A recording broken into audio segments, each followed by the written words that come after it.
Yeah.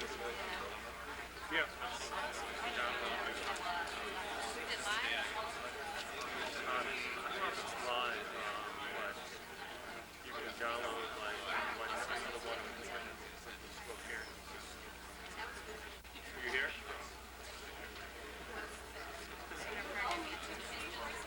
We did. Oh, okay. So I got tickets to the one, the larger one. You got the one for inside here. So did you ask him for it, or did you?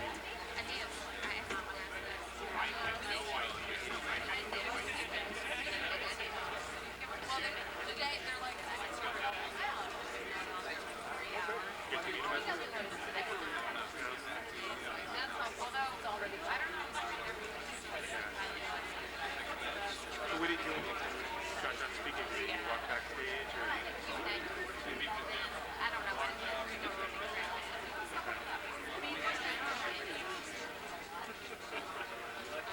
I met him at the big one.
Good evening. My name is Brian Greck, and I am the president of the Harvard Republican Club.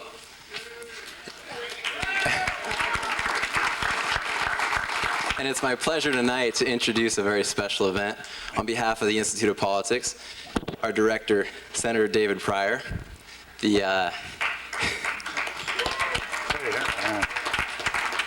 Kennedy School Republican Caucus, and the Student Advisory Committee.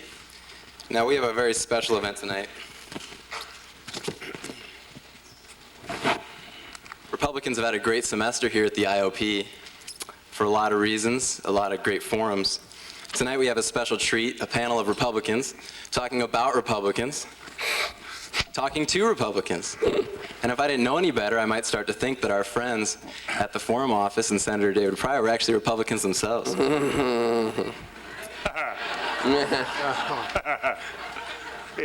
A good friend of mine, Lionel Sosa, a former IOP fellow, once told me that, he said to me, you know, Brian,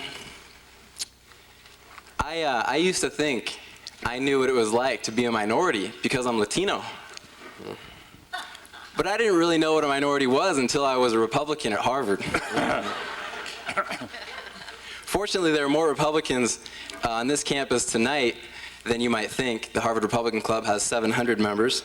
We were named the most active Republican club in the nation by the CRNC this summer. We've been having about 3 events a week as we try to live up to our reputation as the oldest club in America and the largest in New England. And I'd like to think that while we talk about the future of the GOP tonight, that a piece of that future is here in the audience, in the form of students. Tonight is a special homecoming of sorts for an unbelievably good friend of the Republicans here on campus. Before we had the illustrious David Pryor, there was Senator Alan Simpson. Zany, funny, witty, always self-effacing. He and his wife Ann spent 2 years here making the IOP what it has become today. But more importantly, he was a friend to students. He was generous with his time, his energy, his humor, and his knowledge. He's fresh off the truck from Wyoming. Please join me in thanking former IOP Director, Senator Alan Simpson.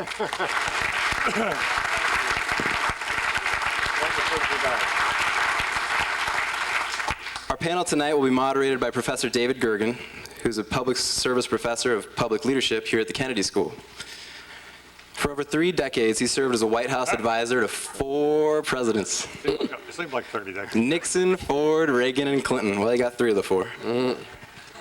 In the mid-'80s, he became editor of the U.S. News and World Report and a frequent television commentator. He joined the Kennedy School faculty in 1999 while remaining editor-at-large for U.S. News and a regular analyst on ABC News Nightline. Uh-oh. He's a graduate of Yale. We'll forgive him for that because he came to Harvard Law School, and he holds 6 honorary degrees. Please join me in welcoming Professor David Gergen.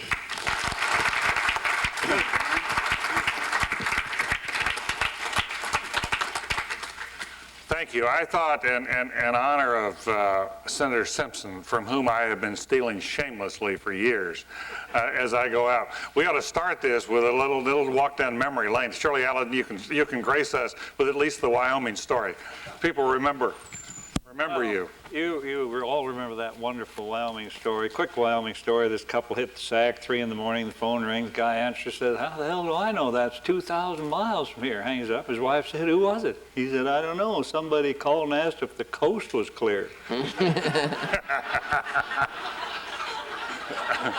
get worse. They get a lot worse. We begin with a strong statement about Republican values. Right. Well, just think if I'd asked Bill Clinton to start with the job. Okay, we've got a terrific panel. Let me introduce the panel to you just a little more, and then we'll start right out. Then we're going to have a conversation here among ourselves, and then turn to you all for your questions, thoughts, brickbats, what have you. And I give a lot of credit to Bill by putting this group together along with Senator Pryor. Steve Goldsmith, to my immediate left here. I think many of you have known him now as a professor of the practice here at Public Management, as well as faculty director of the Innovations program here at the Kennedy School. He has a long and distinguished career as a Republican, and he made his mark in part as an innovator. He was mayor of Indianapolis from 1992 to 1999, and was not only known as one of the smartest, but I will remember well in this room when he came to testify about innovations at Indianapolis, that how he wowed everybody there with what he was doing, standing shoulder to shoulder with the head of the local union on a program that he'd used to begin privatizing, or at least allowing people to compete for contracts there. So he's come here to the Kennedy School, but beyond that, he was a key advisor to President Bush during the campaign. And now, among many hats he has, the president in forming this new corps for the USA Freedom Corps. Remember he called for that in the State of the Union the other night? This is the fellow who's overseeing that effort. So we're delighted to have you here, and I hope some students will have a chance to ask you about that, Steve. Juliana Glover Weiss. She comes to the Kennedy School as a fellow at the Institute of Politics. When she left Washington, her boss, Dick Cheney, was running the country. That was in early September.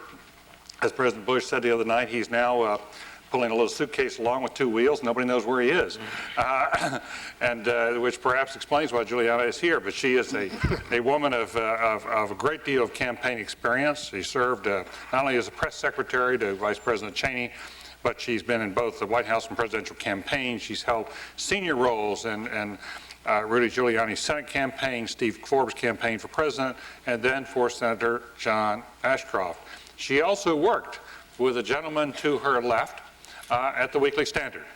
Bill Kristol is someone I think that all of you know or should know. He is perhaps he's become one of the most interesting voices in Washington, who has become an independent conservative voice that is very thoughtful, analytical, and has started the magazine, The Weekly Standard. No one ever thought that anybody in the conservative side would crowd Bill Buckley and National Review. But Bill Kristol started that magazine, Weekly Standard, and it's become a must-read for not only for conservatives, but many liberals want to know what are they thinking, because they can anticipate where things are going.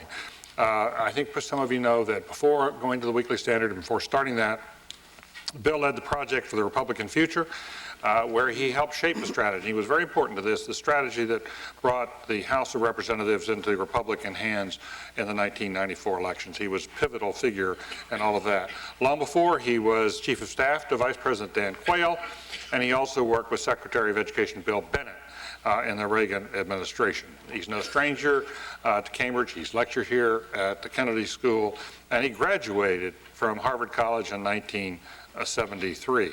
One of his most recent interests, he's begun a group called Stop Human Cloning. A group is seeking to ban all human cloning, I believe for therapeutic purposes as well. So we'll have a chance to talk about that before the evening is out. And of course, the inimitable Alan Simpson, who was here, former senator. He not only served with distinction here at the Institute of Politics, but he had a long and distinguished career in the United States Senate from 1979 to 1997. And he has many friends in this current administration as well as in past administrations. He was one of the closest friends for 41 for Bush Sr. When he was president. He's a very dear friend of Vice President Cheney's. He was the one who convinced George W. Bush that those 3 electoral votes out in Wyoming might be pretty important before this election was over. And of course, they turned out to be. He is, and also Alan Simpson comes from a distinguished family of people, as by the way, Bill Kristol also, I think may know his family heritage as well. But Alan Simpson's father was in the Senate, so it's terrific to have all 4 of you here, and thank you for joining us. Now, my first question, and please let's just go right down the line if we could. My colleague, Michael Barone, used to call this, said we were playing 49% politics. Everything in the country used to happen at the 49% level. People were winning elections at 49% and what have you. Have we broken out of that with this war? I'm reminded that there is a long history in America of wars transforming our politics. That the new Republican Party first came to the White House in 1861, and after the war continued to govern, was elected to the White House in every election, save for one person, from Grover Cleveland, up until the time of Woodrow Wilson. Franklin Roosevelt, New Deal, then the war, and the Democrats basically controlled the House and the Senate for years and decades thereafter. Is this war one that could transform our politics? And if so, how? Steve? Well, I'm just a domestic policy guy, so let me kind of answer it this way. I think the opportunity here is as the president demonstrates his inherent leadership in a way that gives confidence to the country. That produces goodwill, political goodwill, personal goodwill, and goodwill about the country. That gives him, the administration, and the Republican Party a chance to translate that goodwill into actionable items in the domestic front. So I think it's too early to render a verdict, if you will, on how that affects long-term the Republican Party. I would say that his good handling of the war and the public's confidence in enormous numbers of that presents the opportunity to move on to very important accomplishments on the domestic front, which could, in fact, make a long-term difference. Julianne? And I will point out that as long as you have these fascinating, riveting daily articles in the papers talking about the exploits of the troops. For the what? The exploits of the troops. It is going to be extremely difficult for there to be any criticism of the president, and I think you're seeing that on the part of the Democrats right now. They're really in the face of the president being able to step out and say our cause is just and we can expect to see more casualties. Any criticism whatsoever is not really going to be tolerated on the part of the American people, and I don't know whether the Democrats will be able to, over a 2 or 3 year period, reach a level of saturation of principled cognitive discussion of domestic policy proposals because of the overlay of international relations and the war. So, yeah. Bill, with George Bush Sr., of course, he got up to 91%. Or 89%, and the next 18 months he fell 60%. See, I heard him give a speech afterwards about that time he jumped out of a plane in a parachute after he left the White House. And he said when he got down on the ground, Mrs. Bush ran over to him and said, "George, I haven't seen anybody fall that far, that fast since you last ran for president." So I'm curious which way you think this could go. Is likely to go. Yeah, I mean, it all depends on, obviously, on whether September 11th turns out to be a really decisive event, the end of one era and the beginning of a next, or just something, a big thing that happens. We fight a war in Afghanistan, we punish the people who did it, maybe we even fight some additional battles against terror, and then basically you revert to the status quo ante. I guess I don't believe that. What's the alternative scenario? The alternative scenario, as always, when you're at the beginning of a new era, is very hard. The alternative scenario is that you don't go back to the status quo ante, but I think it's utterly indeterminate as to what happens. I mean, is Bush a successful war president or an unsuccessful war president? That makes a big difference, and either, of course, is possible. I very much hope he'll be a successful one, and I think so far he is, but it's only 6 months in. I mean, unlike the Gulf War, this obviously September 11th changes everything. It's an attack on us. The Pew poll just came out late last week. I just happened to see this morning. The events of September 11th have affected public opinion more dramatically than any event since World War II. Now, it might be temporary. You know, we might go through 6 months, 12 months, and then fade back. But at least for now, it's affected public opinion more than any single event since World War II. The president's ratings, for example, changed overnight and have stayed up there. People thinking the country's going in the right direction, ironically, after September 11th, changed overnight, it went way up, that number, and it stayed pretty high. We haven't seen this long a string of high numbers for any president that I can remember. No, never, I think. So, I mean, I think the odds are that we will look back and say, we had a Cold War era, it ended in 89 or 91. We had the 90s, which was a kind of interregnum, peace and prosperity, the Clinton-Gingrich years. It had its own character, its own good achievements and its own problems, and the 90s ended, as it were, on September 11th, 2001, and that we are now in a new political era, and a huge amount will depend on the president. As you said, I mean, the reason we had a Democratic era after the New Deal in World War II is that Roosevelt was regarded as a successful president, the successful president for his generation. And I think a huge amount depends on whether Bush succeeds or not. Alan Simpson? Well, first, Dave, you give me 30 seconds to say what a great honor and privilege it was to be the director of this Institute of Politics, and really, Ann and I loved it. We lived in Elliott House with the students, and it was a very special time to have my friend Dave come as my successor. We came to the Senate together, and he and Barb are very close friends. And he's done a great You were job. so popular, I remember the seniors asking you to give a commencement address. I gave the class day address Class day to address. the undergraduates of Harvard. There wasn't a dry seat in the house when I finished. A dry eye, I meant. Anyway, that was a great honor. But the worst part, when I had the retirement, the guys from the Hasty Pudding came over and put a costume on me in drag, and that picture is out there somewhere. But I'm not running for anything again anyway, so what the hell. Just have to run as a Democrat, that's all. That's the one. Then Mazzoli here too, to see my old pal from immigration days, the Simpson Mazzoli Bill's great fun at Helm. Just quickly then, so I've used my time. What these men and women are doing in wartime is going to help them in all domestic activities. They're seeing people under fire who are doing some great things, who don't pay one whit of attention to a night tracking pole, don't care a whit about it. Just get in and do the job, and they know each other. They're friends of each other. Some have great experience.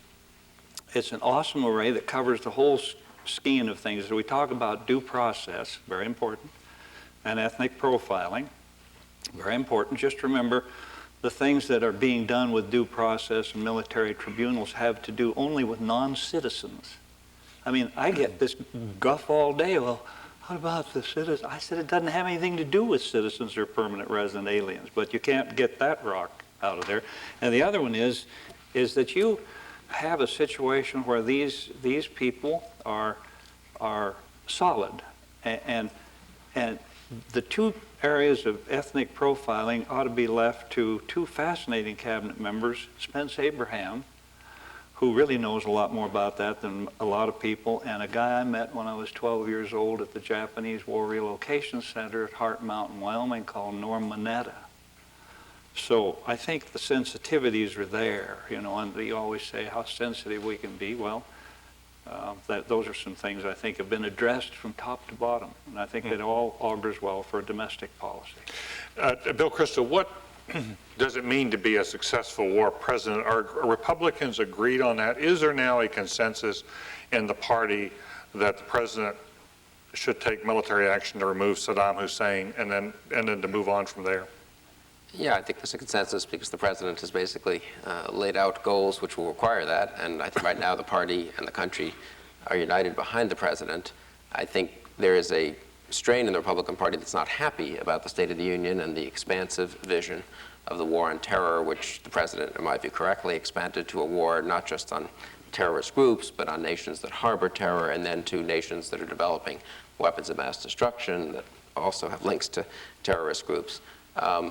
And I think as long as this president's reasonably successful, he'll hold the Republican Party. But I think down the road, I mean, this is one question, you could easily have a realignment on foreign policy grounds. At this point, the Bush administration and Joe Lieberman have more in common in their vision of America aggressively acting both militarily and diplomatically to reshape the world. And here I think Bush has changed a lot from the campaign. He's now going to have to be engaged in nation building. He's not going to be able to say anymore that we're overextended, all that sort of thing.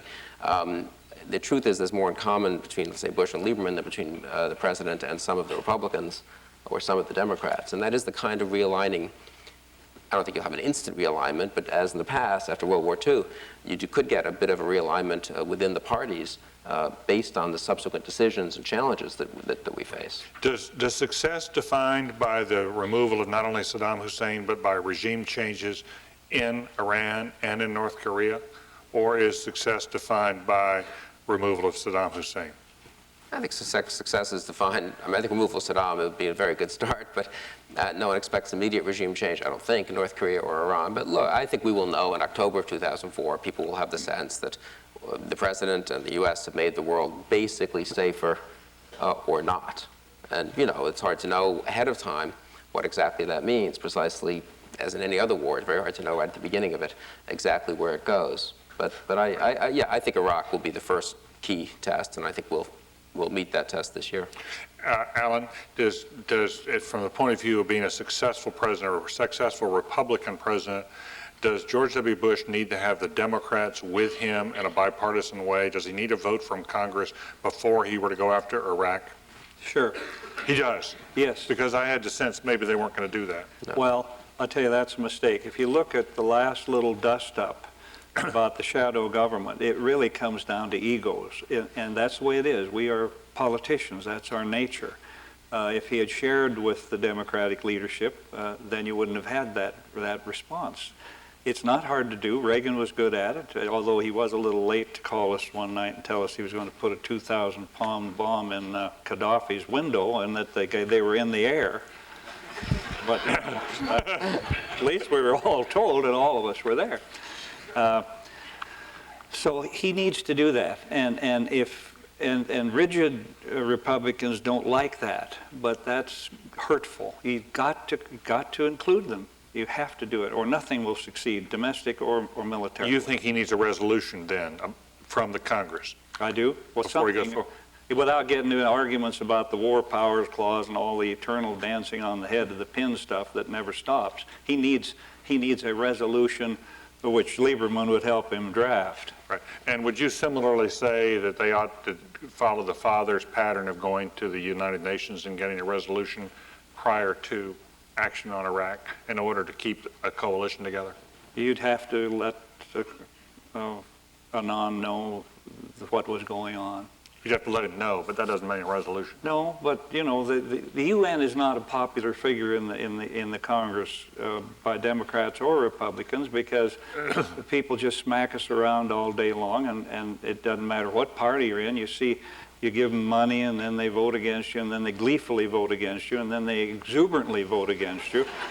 And it kind of takes some of the zeal out of the support system. Juliana, knowing your former boss, the vice president, as you do, and knowing the players, including the president, as you do you believe that they think success requires them, first of all, to go to Iraq and take out Saddam, and secondly, very importantly, to go to the Congress and get a resolution in advance with Democratic support? Well, first of all, you have to forgive me a minute because I really am sort of, my mind's clouded by the idea of Simpson and drag, but it was a blonde wig. lipstick too. Yeah, I needed it. Well, first, yes, I do believe that a resolution would be necessary, but with regard to the UN, I don't think so. I don't think you'd have to go to the Security Council to get a vote. It would all depend on the support you're receiving from our current coalition members. Mm-hmm. And you would favor, Bill, of going to the Congress to get a resolution? Oh yeah, I think you'd have to, because I don't think the September 14th resolution would authorize an attack on Iraq, and it would be, whatever the constitutional character of it, I mean, it would just be politically foolhardy to try to do it without getting Congress on board. And I mean, that I think it raises the issue, that could be before November. And yeah, everyone has been assuming, well, there's bipartisan support for the war, so the war isn't an issue. But of course, you could have a huge debate in the Congress, in the Senate, and the House on whether we should preemptively attack Iraq when they presumably won't have proof of Iraqi complicity in September 11th. Democrats are genuinely split on that, I think, and it's not clear to me. How does the Democratic Party in the Senate vote on that? Is it 30-20 with the president? Is it 40-10 against, like it was in 1991? I don't know, honestly. So I think that the assumption that the war doesn't become a political issue this year may turn out to be false. You could have a big debate on the defense budget. You could have a big debate on whether to fight in Iraq. There could be other places the president will want to send troops where suddenly people get nervous. So I think it becomes a very interesting issue in September, October. People forget that Go ahead, sir. I defer. Gulf War vote was 52-47. Right. That's right. And it wasn't, excuse me, Juliana, but that people thought that was a bigger vote, excuse me. I'm just a lowly staffer. I'm always happy to step aside for you, sir. What I was going to point out is just that in terms of measure of success, the ultimate measure of success is whether there'll be more terrorist attacks. No matter what the U.S. does in the near term or the long term, if we have another significant instance of high casualties, that will ultimately be the threshold. But this administration, I'm very much sure, is committed to go through whatever contortions it needs to, in order to get to every hot boot of terrorism. And if that takes a resolution, if that takes lining up, if it takes the vice president coming out of an undisclosed location and doing his first international trip to 11 countries, which is in itself a remarkable occurrence, that'll happen. Steve, I know you said up front that you don't want to pose as a foreign policy expert, but you do have a very good sense of the pulse of the country. And I'm curious how you think the country is on where this is heading and how they will stick with the president. I had assumed the country was firmly with him all the way. I had the experience of being out in Orange County 3 weeks ago in what I think was a mostly Republican audience, and was surprised by that they were absolutely with him on Afghanistan, but there were a lot of questions about the next phase. They weren't persuaded yet that that's what we had to do, and I'm just curious of your sense of it. Well, it's complicated. I think the President's credibility is important here. He's been candid and strong, and as Alan mentioned, I don't believe poll-driven in his decision-making, and I think the public respects his principled approach. So as long as it's clear where he stands and how he arrived at that, and it's not equivocating on the basis of politics, I think the country will defer to the inherently, superior sources of information he has. If we reach a point where the public becomes concerned about the credibility of the decision-making, the secrecy of it all, then that will be problematic. But right now you have this enormous reservoir of goodwill, you have a strong leader, and the public is, I think, apt to be supportive so long as those conditions remain. Does he need to go to the country and persuade people of what the casus belli would be to go into Iraq? Does he need to present the evidence and make a convincing case before he goes?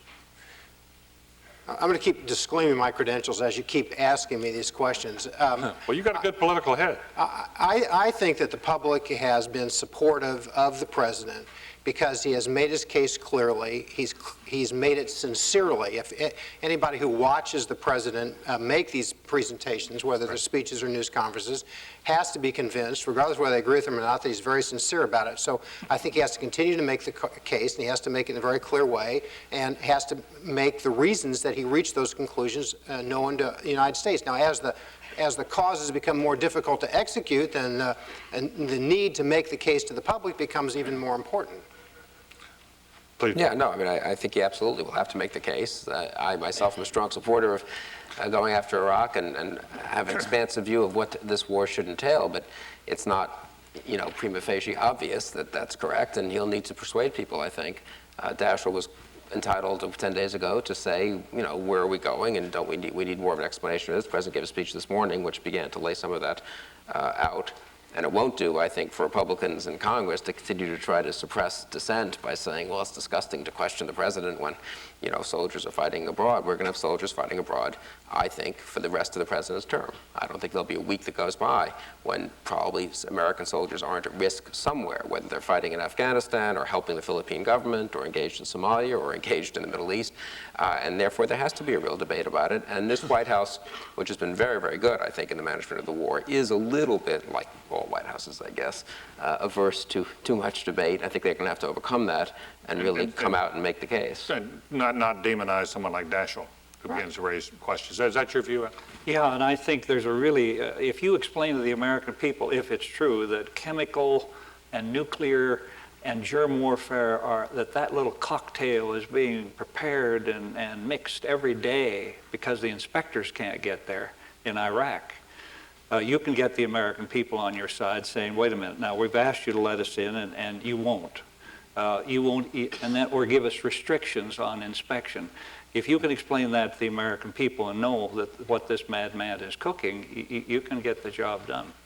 Let me ask you, Bill, because you've been out at the forefront about long before this all happened. You were arguing sort of the big America case, and sort of more the United States ought to recognize the power it has and be willing to exercise its power in the world in a more ambitious way.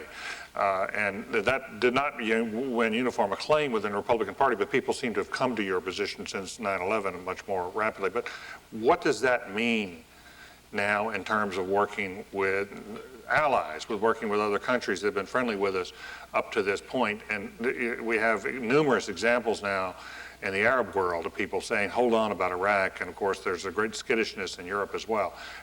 What do you think needs to be done in terms of leadership there?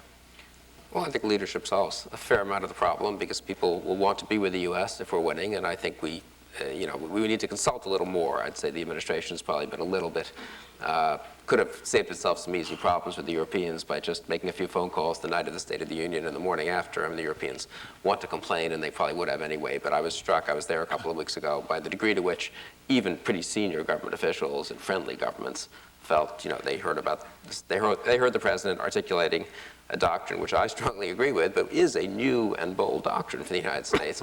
And the first they heard about it was on TV. So I think they can do a little bit better job with allies. The Arab world is tougher because they're part of, if the president, I think, follows through on everything he said. One of the lines in the State of the Union that didn't get much attention, that really deserves attention, is when he said the U.S. stands with brave men and women, I think, throughout the world who are fighting for liberty and democracy, including in the Islamic world. Really a pretty startling statement, I think a correct and courageous statement by the president, but it's a bit of a reversal of U.S. policy, in truth.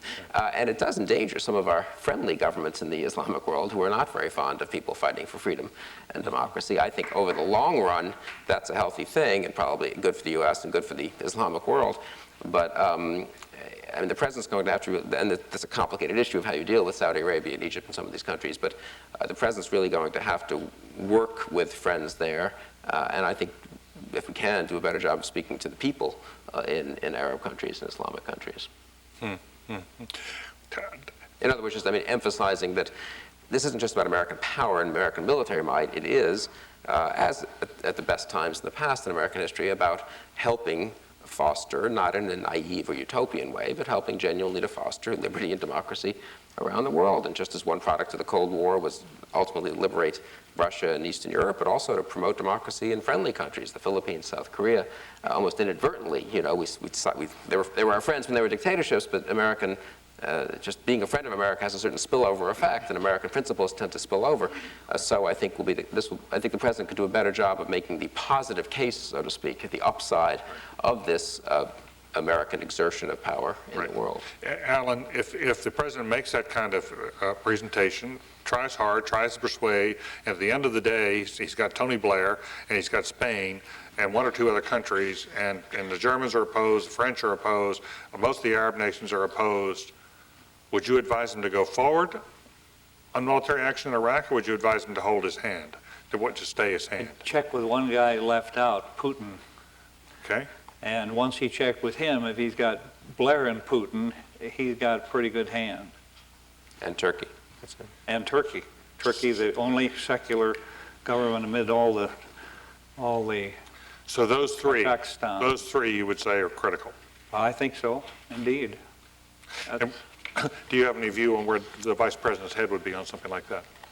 I think that the administration is going to continue to build a case against Iraq in particular, and I don't know that this is going to be a bridge we're going to have to cross. You think Saddam would just leave voluntarily? He'll retire? Yeah, that's what I was going to say next.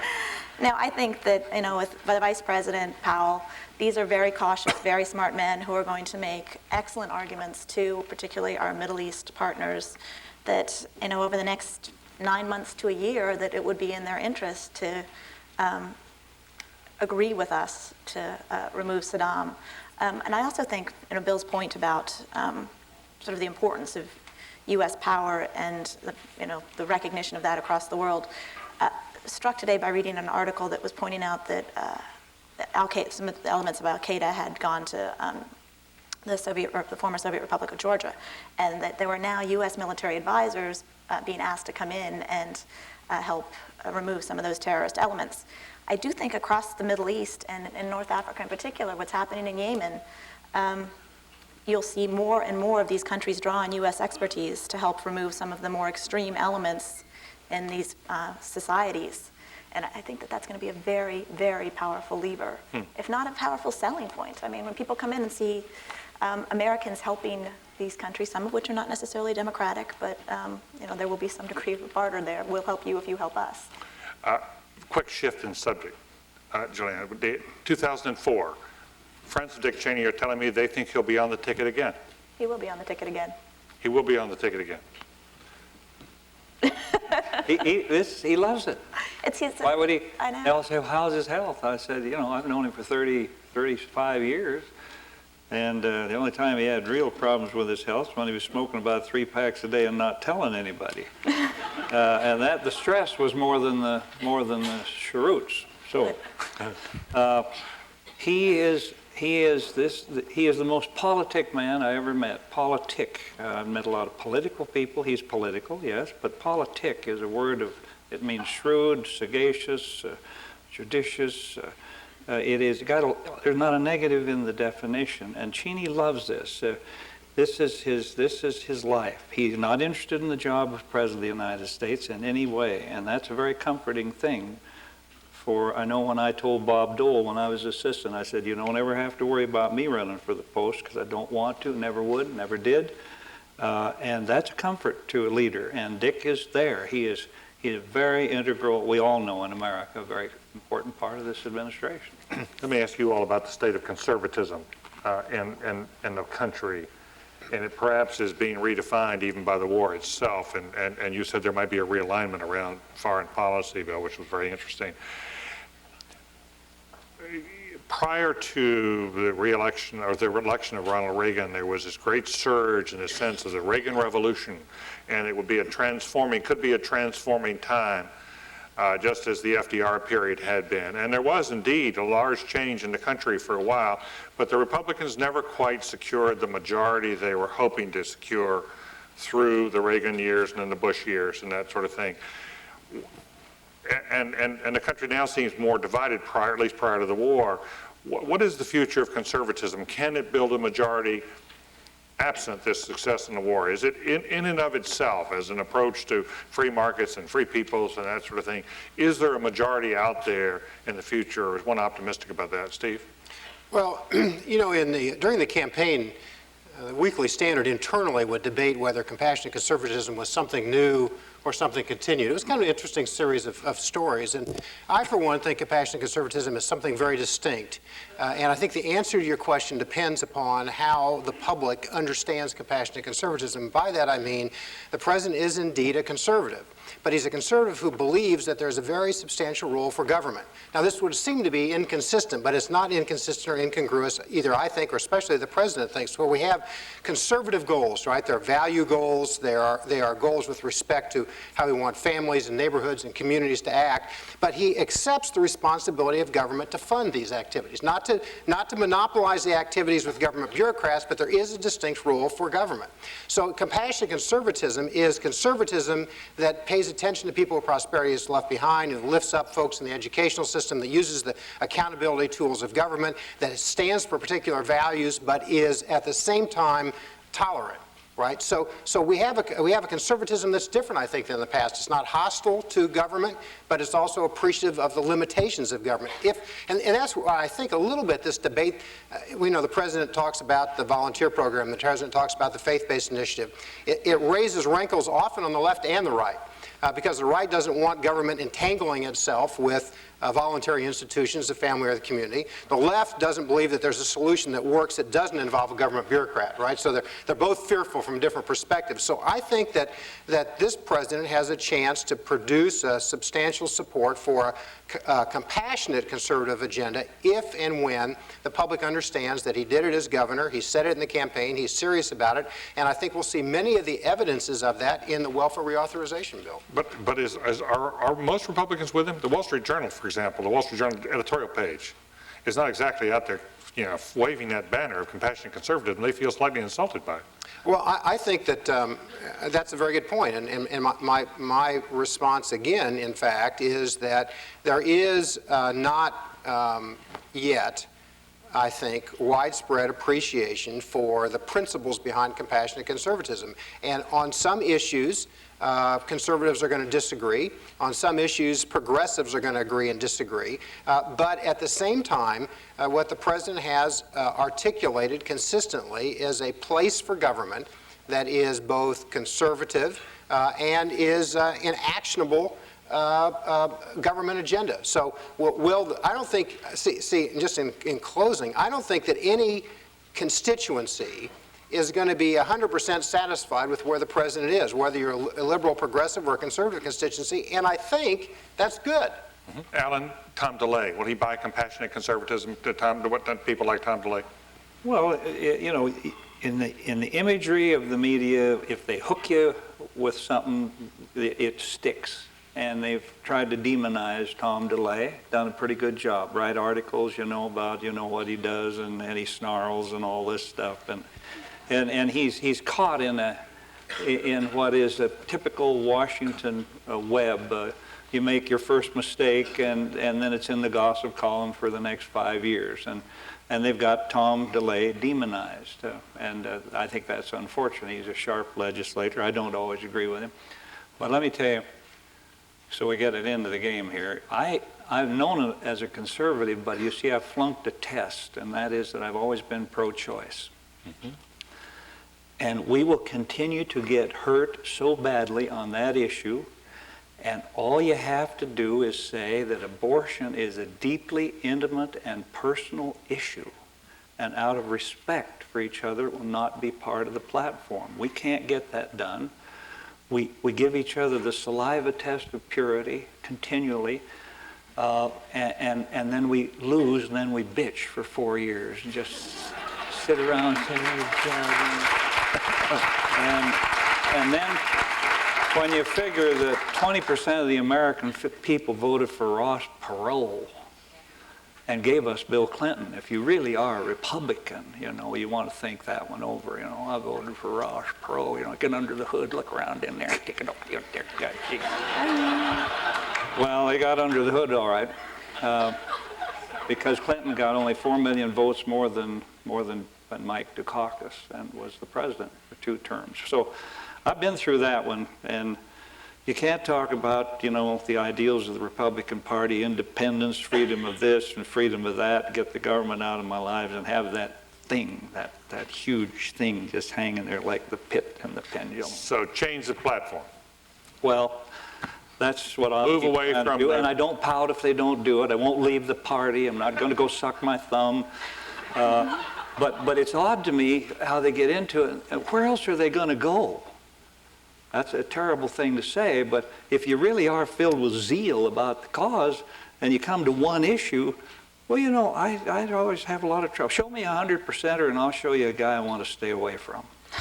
I don't care what he or she does. You have a view on that, Julian? Yeah, I do actually. I've been sort of thinking hard about this prematurely, I'm sure, because, you know, I'm assuming that the Vice President Cheney is going to be the Republican nominee in 2004 for the vice presidency, of course. And then 3 years from now, I think I'm probably going to be trying to figure out who I want to work for in 2008. And you know, I worked for Giuliani. I think he would make a fabulous president, but he's pro-choice. And my reasoning on this is, you know, after 8 years of President Clinton, I don't know that the pro-choice movement is any less vital. Now, after 8 years of President Bush, assuming he's reelected, which I very much believe will happen, he will have replaced a number of the Supreme Court nominees, or a number of judges that are currently sitting on the bench. At that point in time, where is the pro-choice debate going to be? And is it really going to be such a, you know, that someone's belief whether they're pro-choice or pro-life, is that really going to be such a litmus test? Well, I wonder if, Bill Crystal, you've got this ban human cloning. Isn't the biological revolution taking us into zones where conservatives, in fact, are going to be more outspoken and feel more strongly about some of these issues than perhaps they did a few years ago? Yeah, it could be. I mean, I think the cloning issue is a good instance of something where we have to make a lot of choices about the new genetics and the biogenetic revolution, and some of those choices, many of those choices are going to be moral choices, social choices, and they will implicate everything from the question of of abortion to other broader questions about a brave new world and all that. So one can wish away these so-called social issues, but they don't go away, and the reason they don't go away is that they're genuinely important. And I don't, you know, I've supported plenty of pro-choice Republicans, but I don't see why one should have a ban on pro-life Republicans, and if the majority of the party believes that Roe v. Wade is wrongly decided, which I certainly do, why shouldn't that be in the platform? That's not a problem. It didn't stop Reagan from winning. It didn't stop Bush from winning. So do you think it'll stop Bill Simon from winning in California? Not necessarily. Not necessarily. I think it's very hard to predict. I mean, let me back up to make one point, though. I think if September 11th really is a big event, one way in which it's a big event is that some of these previous debates that seem so central seem less central. And I think Giuliani's point about Giuliani is a good one, and that, I mean, obviously, if the issue is national security, homeland security, suddenly someone like Giuliani, a lot of conservatives who are pro-life would swallow objections to him on some of these issues. I think that's true in general. I think That's why foreign policy could be transforming politically. yeah, foreign policy broadly understood, or let's say a new, I mean, it's very hard to know which way 9/11 cuts. I think it cuts very much in favor of a new patriotism, obviously, which each party will try to appropriate, though it's not a matter of partisanship, but still each party will try to embody it somehow. Is that new patriotism implies often a muting of these bitter cultural and social issues. It's certainly true that for the first couple of months, I think you wrote this actually, David, after 9/11, people didn't want to hear kind of the culture wars. You know, they wanted us to be together as Americans, and I think there's still a lot of that. On the other hand, there are real choices and real debates. Bush will have to nominate someone to the Supreme Court, as Giuliani says.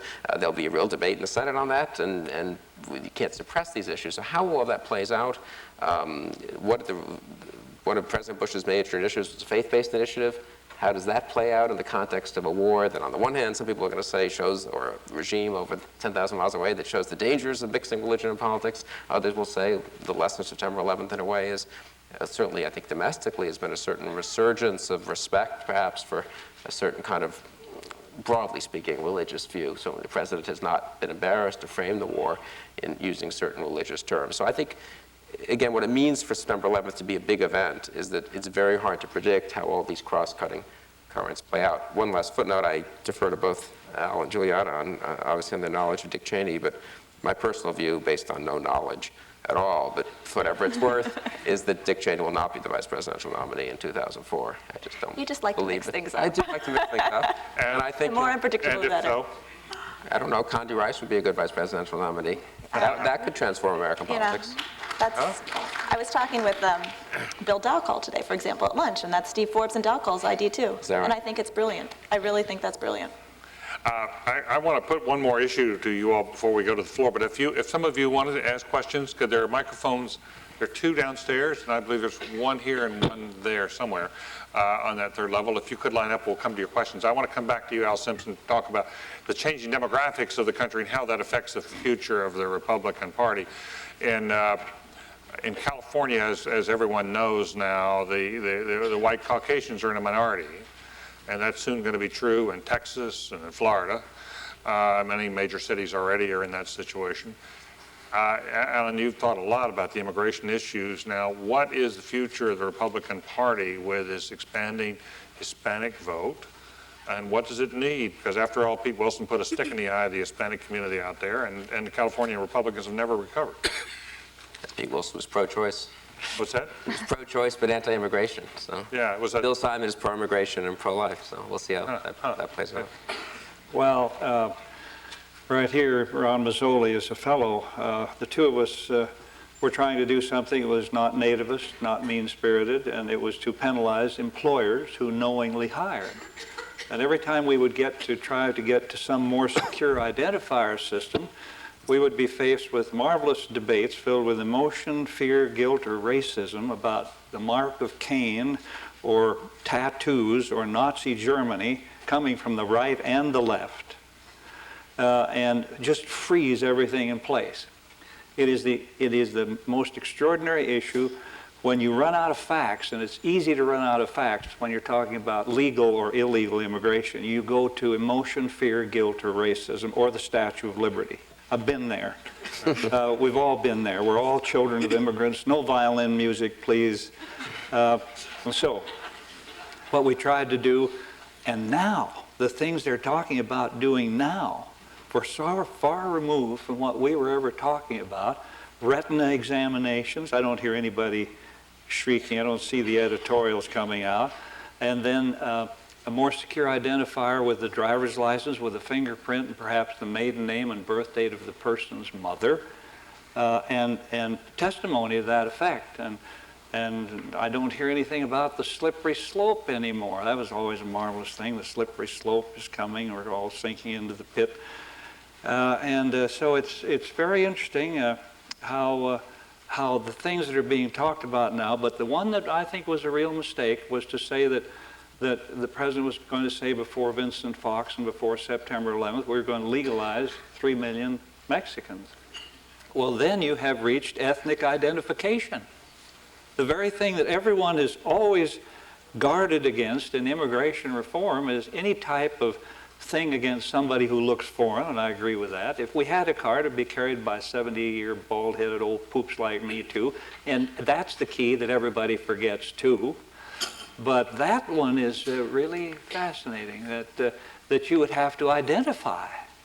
If you're going to bring 3 million, you're going to identify them, and then you're into ethnic profiling. So Alan, is there a danger as the Republican Party pushes ahead on the war and is very more concerned about homeland security that may alienate a lot of these groups that are recently arrived or are arriving in larger numbers, and they do go over to them? In other words, is there any tension between the homeland security emphasis and trying to win over the Hispanic vote or win over some of these other groups? You're not going to win over the Hispanic vote. That's as diverse as any other vote.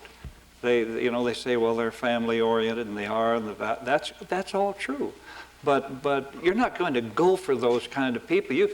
I could show you the letters I received through the years as chairman of the subcommittee from third-generation Americans who were tired of what was happening on the southern border, saying, wait, I've been here 3-4 generations, and I can't get my mother on welfare now because they used it all up because they wanted to come to America to get born.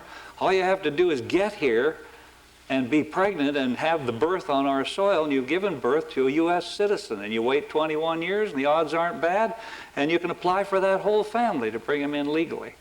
Let me take the answer to your question just for 30 seconds a different direction, which is clearly the Republican Party needs to broaden its appeal to new citizens, leaving aside the immigration issue. And the challenge and the opportunity here is whether President Bush is successful in making the message clear that we believe in equal opportunity. And that's why the education issue is so important. That's why the test scores of Hispanics in Texas school children, the increases in those test scores were so important to the president. And if we as a party can make the case that everyone in this country should have equal opportunity to succeed, educational opportunity and small business opportunity, then we'll be successful. Did tax cuts and Enron help you on that situation? Enron, I think Enron is not relevant to that particular issue. The tax cut question is an interesting one.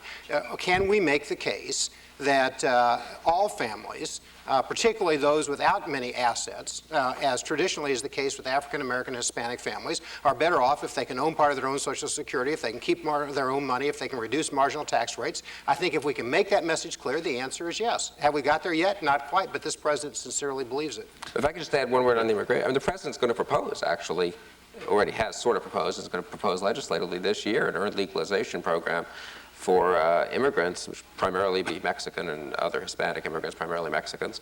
I assume he'll unveil it within the next month before he sees Fox in Mexico.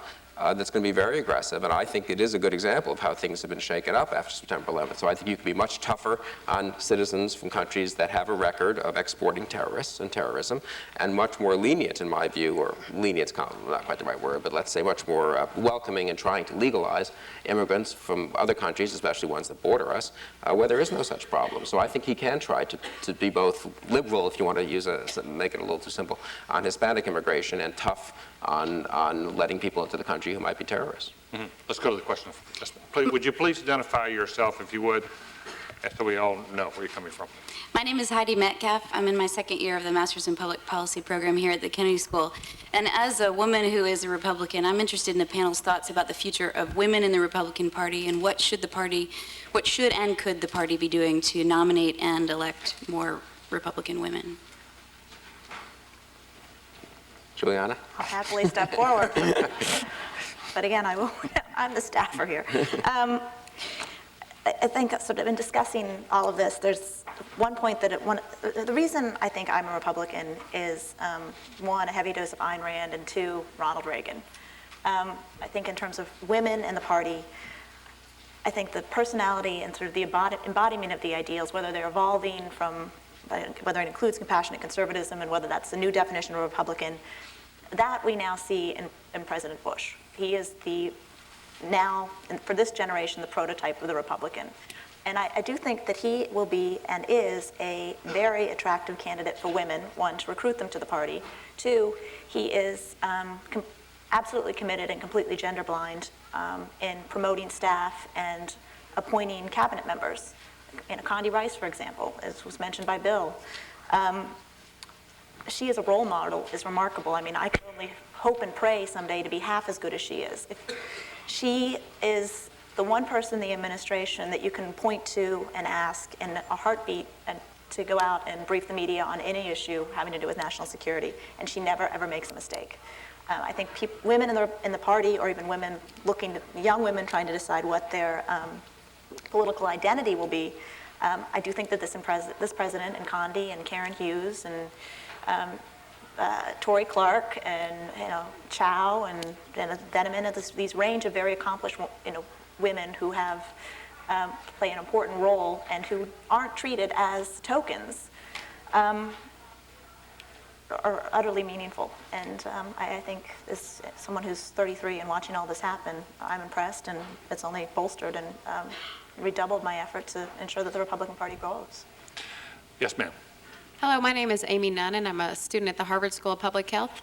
I'm wondering if you think, this is for the entire panel, or anyone who wants to answer, I'm wondering if you think that we should reform the finance of the United States healthcare system, and should we provide a drug benefit for the elderly? Alan, you work with that? Come down here and I'll tell you. This is the worst thing, and I'm going to say something which gets me in deep trouble with every old coot in America. Look, every time we try to do something in this area, the AARP, that's 33 million Americans bound together by a common love of airline discounts, and auto discounts and RV discounts. Their magazine looks like the Smithsonian. It got to be 50, you got to be 50. And then they got movie stars all through it, and golfers. And the editorial comment is how everybody over 65 is eating out of a garbage can in an alley. That's a phony outfit. You pay $8 dues, they have millions. And the Committee for the Preservation of Social Security and Medicare, Martha McSteen and her deceptively frail group, and the silver-haired legislators and the Gray Panthers, and let me tell you, they're not interested in their grandchildren this trip. They really aren't. Those guys got their cap on backwards, walking on their pants, playing Snoopy, Snoopy, Poop Dog. They don't care about that. But I'll tell you, unless you young people get in the game, in the year 2010, 60% of the domestic budget of the United States will be going to people over 60. And it can't miss, and that's wrong in a society. And we have to do something with prescription drugs. But when you can't even means test the premium on Part B, which is Part B premium, about $50, that's about a fourth of the premium. And so we tried to say people got 60 grand a year more in income, leaving and adding all the Social Security and everything to it, had to pay the whole premium, $200 a month, the mailroom broke down. And so you got a great thing. The richest people in America are paying 25%, and the people in the kitchen over there in the hall are paying the other 75%. So let's hear another trumpet blast for those cats that won't let us make those changes on affluence testing of things. Bad. If I could just, healthcare has been a very tough political issue in the 90s, obviously tough for the Clintons in 93, 94, tough for Gingrich in 95. One forgets, one has a generalized memory that Newt didn't carry things out in late 95 as well as he might have, but the issue on which the Democrats clobbered the Republicans, on which Dick Morris went up in the air in late 95 was Medicare. It wasn't a general, he's too hostile to government, it was Medicare. He's going to reduce the rate of growth of Medicare, and you might not have the same health care, you're elderly, might not have the same health care they now have. So health care is is a genuinely important issue, but I think both parties are understandably a little wary of it. But Bill, why is it the president is then pushing privatization of Social Security in this environment? Well, I don't know. I think it's a little dicey. This is, that's something, there may be a good case for it, but it could backfire, I think, in this kind of environment. Yeah, I'm not. If you talk to a lot of congressional Republicans, if you say, what do you fear most about this election campaign? Obviously, I guess the biggest fear would be, everything, the economy goes in the tank and the war goes badly. But apart from those two things, it would be that the Democrats going up with ads in October saying the Republicans want to privatize Social Security, and they want to let you put your money in stocks, which will go down as much as Cisco or Enron went down. And in 99 and 2000 and 2001. And I think that has worked in the past. Maybe it doesn't work anymore. Yeah. But I don't know a lot of congressional Republicans who are real thrilled about testing that this year, which is why the administration's pulled back and there won't be any proposal this year. I have a very naive and simplistic answer to that question, which is a reason he espoused it in the campaign. He believes in it, right? And so long as he believes in it, I mean, you can argue about the level of intensity, and maybe Bill's right about the politics, but if the president believes that people ought to have a chance to develop assets, if he believes that the way to do a better job of reducing the Social Security deficit going forward is through some part of private ownership, then he'll continue to advocate it. And that's the primary reason, I think, for the position. But Barry Goldwater believes something like that, too.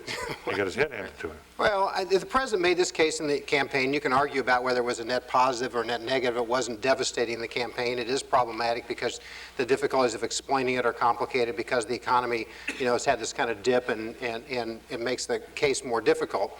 In the end, though, the argument will continue to be made that a portion of the payroll tax can be carved out for people to own and pass on to their children some sort of net asset. Now, that will be a very difficult political issue because of the complexity of the argument. But if it's made clear to everybody that it's a choice, an individual choice to do that, it's not mandatory. Choice to give your money to Kenny Boy. Well, there is a common theme here through all of this, which is the president's view of government. Right. It's a medical question, it's a Social Security question, is inherently that Americans ought to have more choice about how they configure the resources that they need. It ultimately will be the answer to the medical question and is inherent in the answer on Social Security as well. Yes, sir.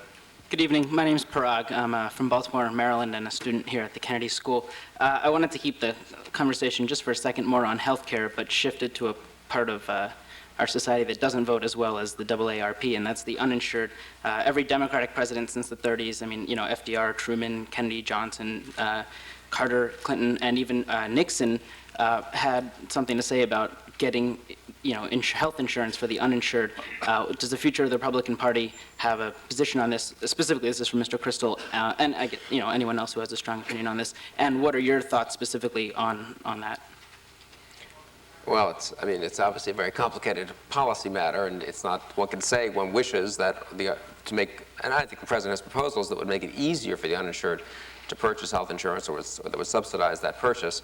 If you go to a mandatory universal coverage, you create all kinds of problems, or at least all kinds of debates, which obviously we went through in 93, 94, and which are not so easy to, which really would create big issues for the whole current healthcare system. One can go back and say we don't have why is the system employer-based? There are all kinds of other issues there, too. So I don't know. I mean, practically speaking, I come back to the fact that we were talking about Social Security a minute ago, but most elderly Americans don't really depend on Social Security. And I think one reason Bush was able to make the case in the campaign and not pay a big political price is that the truth is most middle-class or working-class Americans are not terrified at the thought that if their Social Security or the parent's Social Security payment goes down even 5 or 10%, let's say worst case, I mean, they're not going to be on the street, actually, and homeless. The thing that terrifies people is, what if Medicare suddenly doesn't pay for some huge operation that my, mother needs? And that is terrifying. And that is why I think, politically speaking, if you ask me what the greatest danger is to Republicans, to get back to the politics of it for a minute, it is not actually Social Security privatization. It's the Medicare. It's the different Medicare reform plans, some of which are sensible plans, but which, if you can demagogue Bill Thomas, who's chairman of House Ways and Means, a Medicare proposal to say that this runs the risk that if your 84-year-old mother by mistake chooses the wrong plan in the open season that you have each year, and as a result she can't get some operation that she thought she was able to get, that's politically devastating. So they need to be careful. Healthcare is just it's the one thing the federal government provides, apart from defense and security, that people really do depend on. Most Americans depend on, either for themselves or their parents, or grandparents. So that's one thing that makes the whole healthcare debate so difficult, though. You're speaking of Medicare, though. I'm saying No, I understand. those who don't have insurance. Is there a Republican plan to insure them? There's a Republican plan to subsidize them to make it easier for them to buy insurance, yeah. And I think the president's proposed that. What are your thoughts on that, though? I think it's a reasonable plan. I'm a little, a lot of people who don't have insurance aren't going to get it, however, even if it's highly subsidized, as it already is, as you know, in many states. And there is Medicaid, et cetera. It's not as if no one's thought about how to help the poor. It's not so easy to do in practice when you have an employer-based system. There's one very important thing in the emotion of the discussion. Those are uninsured people, but they are not uncared for. they go to emergency rooms, which costs us much more, but they are not uncared for. I think that's a very important thing to remember. It's not right because it's so much more costly, but it makes it look, when you say uninsured, that 34 or 40 million people are just uncared for, and that's not true. Yes, sir. Thank you. Hi, my name is sorry. My name is Josh. I'm a junior. Welcome back, Al. What are you doing here? I'm not taking any questions from you. Josh, I'm glad you're in it, pal. That's great. Don't ask me anything. Hit these guys. Sure. This is for the rest of the panel except for Al. The topic of the Republican leadership came up already tonight, but I wanted to continue to ask on that. As you pointed out, a lot of the leadership has been possibly unfairly vilified, but it is true, let's be honest, that there is a large distaste for a lot of the Republican leadership out there among the general public that probably hurts the Republican Party. For example, I have a lot of conservative values, but I'm very turned off from the Republican Party because of the leadership, whether or not they've been vilified. And there are a lot of other people that share that too. So I'm curious whether you, as a panel, think that there's a problem with the leadership right now and that possibly we need new leadership in the Republican Party in order to really make a real change in the Republican Party and bring more people in, or if the leadership that we have now is fine. Well, the leader of the Republican Party is George W. Bush, and is going to be for the foreseeable future, and that having a president solves a lot of problems in your party, solves a lot of problems with your congressional leadership because they fade so much into the background. The truth is, I do think that Hastert's replacing Gingrich in November '98. People don't remember this, but if Newt had been the Speaker of the House still in 2000, I don't think Bush wins, and I don't think Republicans hold the House probably, and fairly or unfairly. He had been so demonized at that point. Hastert came in, calmed everything down. The House Republicans really weren't an issue. In 2000, they actually outpolled Bush. People forget this, that Bush lost the popular vote by 500,000 votes to Gore. House Republicans got more votes than House Democrats nationally. So for all the talk about how those horrible, mean-spirited House Republicans turn everyone off, more Republicans, more voters, more Americans voted for House Republicans vis-a-vis House Democrats than voted for the compassionate conservative George W. Bush, Bush versus Al Gore. I think we could use some turnover in our leadership. I think it'll happen anyway. One thing that happens when you have an administration, as Juliana said, is lots of people become prominent as part of that administration. They go out and run for office. I think things will turn over in the natural course of events. Let me be very clear. You're saying if Newt Gingrich had still been Speaker, George W. Bush would not have been elected? Yeah, just because on the margin you would have lost him. It would have been an issue throughout the fall of 2000 how much he distinguishes himself from the congressional Republicans. And Hastert was able to keep everything so calm that the Democrats were never able to elevate the congressional Republicans to a voting issue, I think. And don't forget, at one point, Gingrich and Gebhardt never spoke to each other for 5 months, never said a word. Hastert and Gebhardt talk.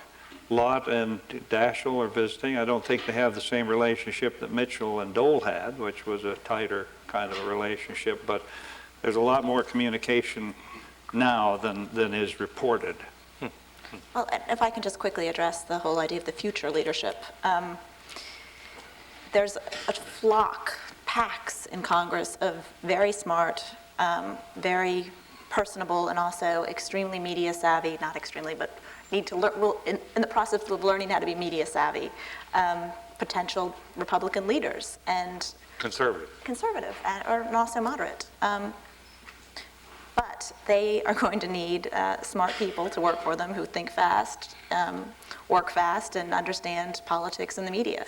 And it's up to anybody here who's a student to change that. If you guys are looking to go into the party and going to work in Washington, take a good look around at who the members of Congress are and who the leadership is out in the states. Pick somebody that you think can do it.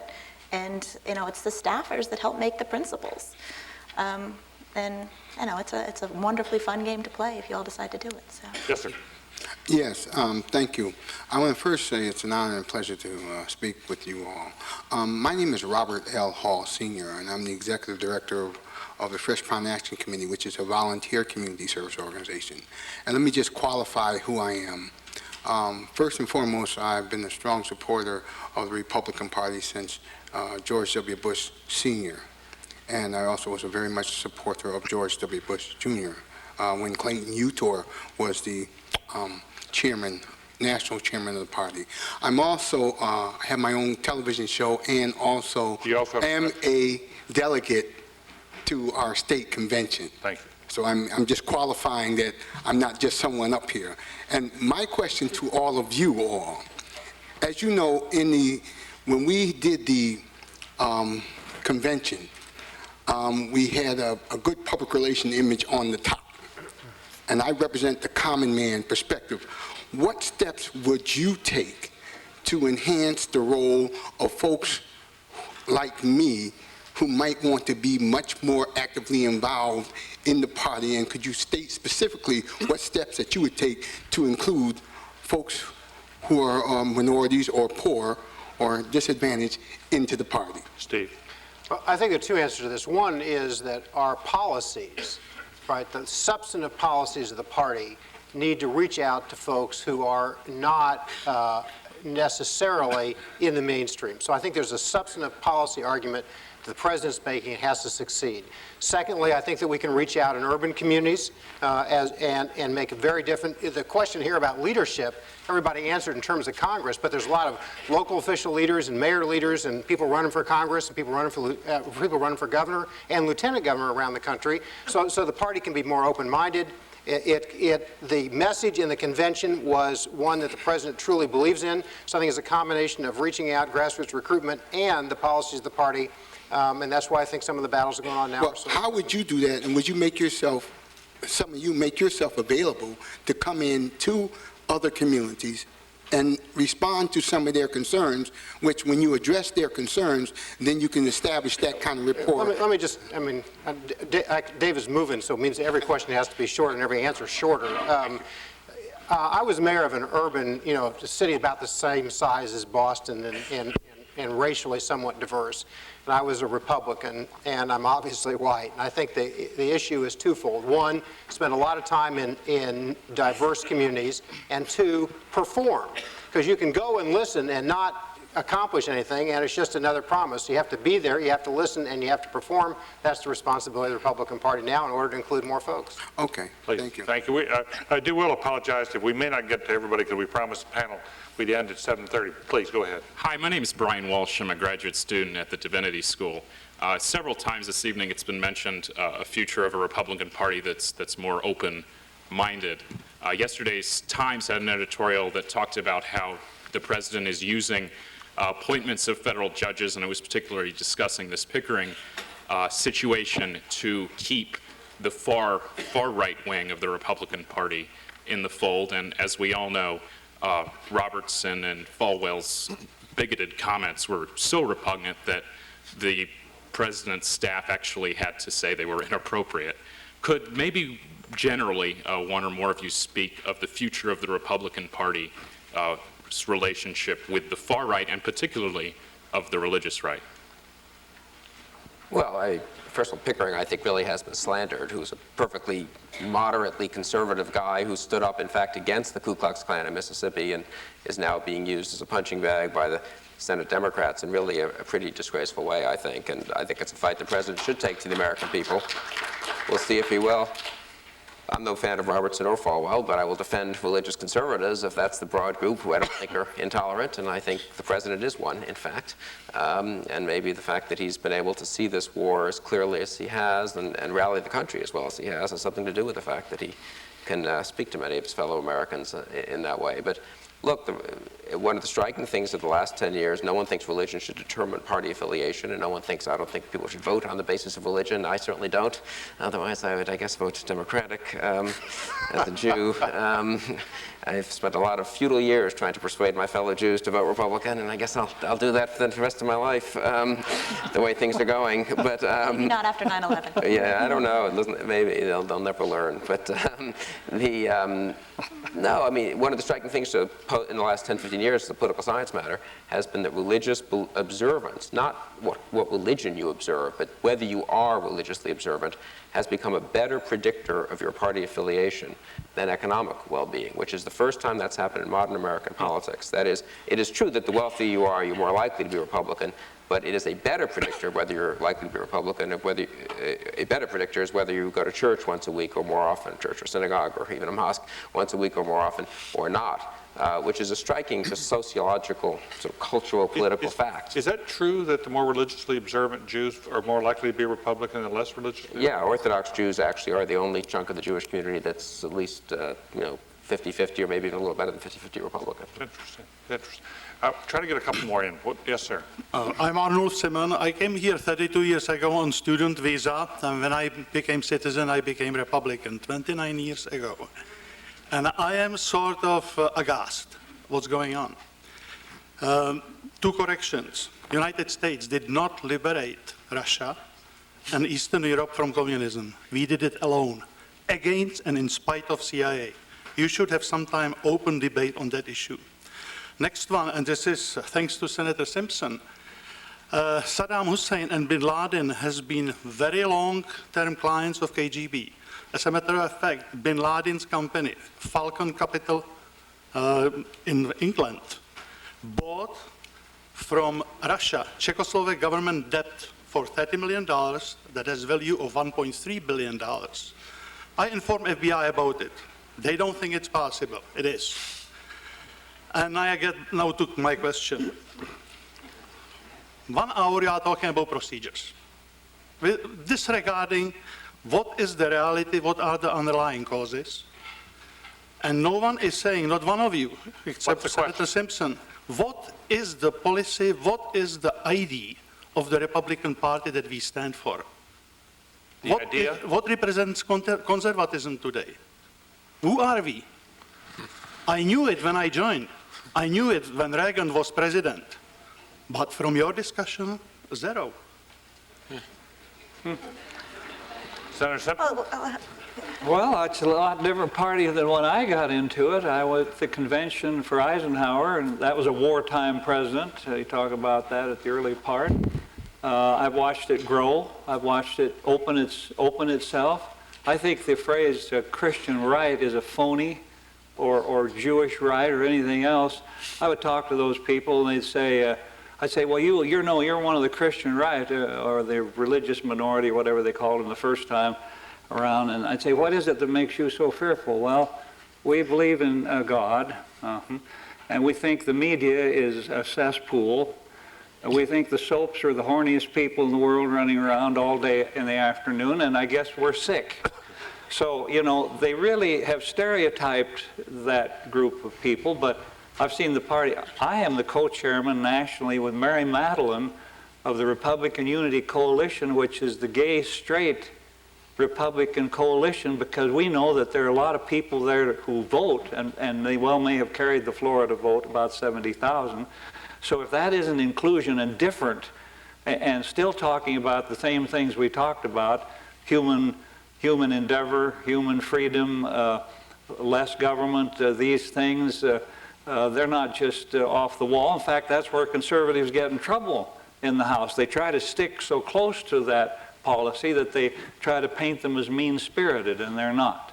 But there have been a lot of changes. And I think our relationship with Russia, I think Putin is the cat's whiskers. I think he's great.